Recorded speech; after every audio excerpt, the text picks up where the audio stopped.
कश्मीर से लेकर केरल तक और पंजाब से लेकर पूर्वोत्तर तक भारत में क्या चल रहा है ये किसी से छिपा नहीं है।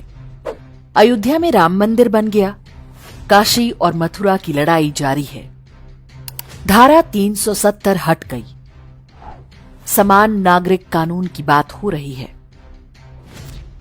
लेकिन यह भी सत्य है कि हिंदू हर दिन के साथ सिमटते और सिकुड़ते जा रहे हैं। अपने पास पड़ोस में हो रहे जनसांख्यिकीय परिवर्तन अर्थात डेमोग्राफिक चेंज से आप भी अनजान नहीं होंगे। कोई भी सामान्य व्यक्ति आने वाले संकट को देख सकता है। फ्रांसीसी दार्शनिक ऑगस्ट कॉम्टे का कथन है, डेमोग्राफी इज डेस्टिनी। जिस उत्तराखंड को हम देवभूमि समझते रहे, वहां कब मजहब विशेष बहुल क्षेत्र बस गए पता ही नहीं चला। उत्तराखंड तो केवल एक उदाहरण है।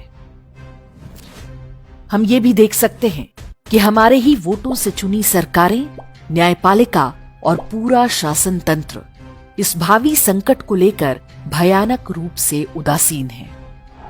बहुत दबाव पड़ा तो थोड़ा बहुत काम हो जाता है। समस्या की जड़ पर अब भी कोई वार करने को तैयार नहीं है। जो भी हो रहा है उससे संकट 5-10 साल टल अवश्य सकता है, लेकिन हल नहीं होगा।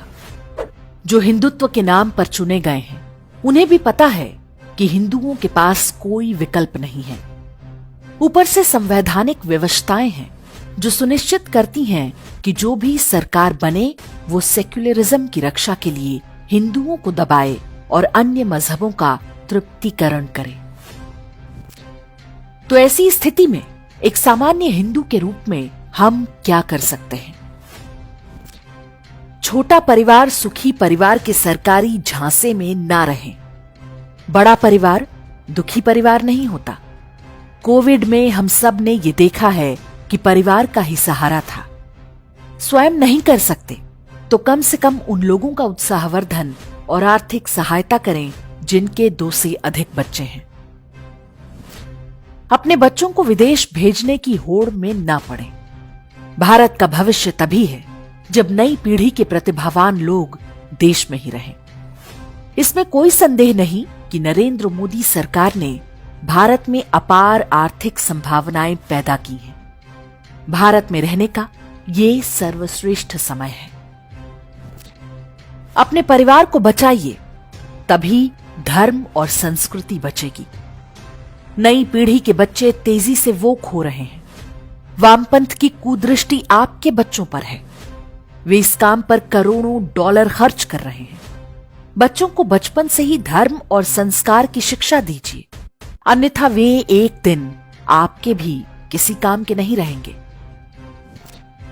घर में अंग्रेजी में बात ना करें। बच्चों को अपनी मातृभाषा में बोलने के लिए प्रोत्साहित करें। केवल बोलना ही नहीं, लिखना भी सिखाएं। हो सके तो संस्कृत और किसी एक और भारतीय भाषा की शिक्षा बच्चों को होनी चाहिए। अपनी मातृभाषा पर गर्व करना सीखें। जब 2 बंगाली आपस में मिलते हैं तो बांग्ला में बात करते हैं। इसी प्रकार उड़िया, मराठी, कन्नड़, तेलुगु और तमिल इत्यादि भी मातृभाषा को प्राथमिकता देते हैं। उन्हें ऐसा करता देख चिढ़े नहीं, उनसे प्रेरणा ले। भाषा बचेगी तभी संस्कृति भी सुरक्षित रहेगी। घर में रामायण और गीता की एक प्रति अवश्य रखें। बच्चों को जन्मदिन इत्यादि पर इन्हें उपहार में दें। बच्चों को अपने धर्म के बारे में पता होना चाहिए, अन्यथा दूसरे मजहबों के बच्चे उनमें हीन भावना डालने और अपमानित करने का प्रयास कर सकते हैं। घर में हिंदू पंचांग को कहीं न कहीं अवश्य लगाएं। बच्चों को पता होना चाहिए कि ये हमारा पारंपरिक कैलेंडर है, जिसके आधार पर हमारे पर्व और त्योहार तय होते हैं।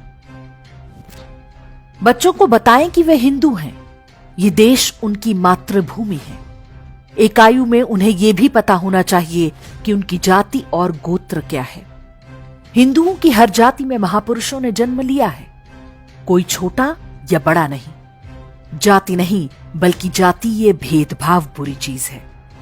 इस बारे में हमारे वीडियो का लिंक डिस्क्रिप्शन और कमेंट में देख सकते हैं। प्रण कीजिए कि जेंडर इक्वालिटी, जेंडर जस्टिस और वुमेन राइट्स के नाम पर होने वाले निर्णयों का कभी समर्थन नहीं करेंगे।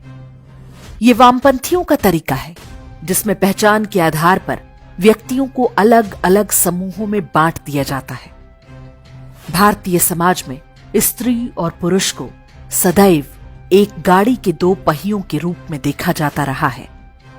सनातन धर्म में व्यक्ति गुणों के कारण जाना जाता है, अपने लिंग, जाति या कुल के कारण नहीं। याद रखें, हम हिंदुओं को समलैंगिकता या LGBTQ पर किसी के ज्ञान की कोई आवश्यकता नहीं। भारतीय संस्कृति में उनका सदैव स्थान और सम्मान रहा है। समस्या उन मजहबों के साथ है जो उनकी हत्या का आदेश देते हैं। अपने जनप्रतिनिधियों से पूछें कि सरकार हिंदू मंदिरों पर अपना नियंत्रण कब छोड़ रही है। सरकारों को पता होना चाहिए कि हिंदुओं से धन लेकर सेक्युलरिज्म का धंधा अब और नहीं चलेगा। हलाल सर्टिफिकेट देखते ही हंगामा मचाएं। रेलवे, एयरलाइंस से लेकर होटलों तक में आज भी हलाल सर्टिफाइड उत्पाद बेचने के प्रयास हो रहे हैं। ऐसा कभी भी होते देखें तो विरोध करें, फोटो खींचकर सोशल मीडिया पर डालें, लोगों को बताएं कि हलाल की आड़ में हिंदुओं का आर्थिक बहिष्कार हो रहा है। ऐसी कंपनियों और व्यक्तियों के साथ कोई व्यापार या व्यवहार न करें जो हमारे देश, समाज और धर्म के प्रति दुर्भावना रखता है। अपनी आय का एक हिस्सा अपनी पसंद की किसी धर्मार्थ संस्था को दान करें या सीधे किसी निर्धन हिंदू की सहायता करें। हिंदू है तो बंधु है, ये भावना पूरे समाज में होनी चाहिए। स्मरण रहे कि ये एक धर्म युद्ध है जो 1000 वर्षों से हम पर थोपा गया है। अंत में जीत सत्य की ही होगी, लेकिन हम मूक दर्शक बने रहे तो आने वाली पीढ़ियां हमें कभी क्षमा नहीं करेंगी।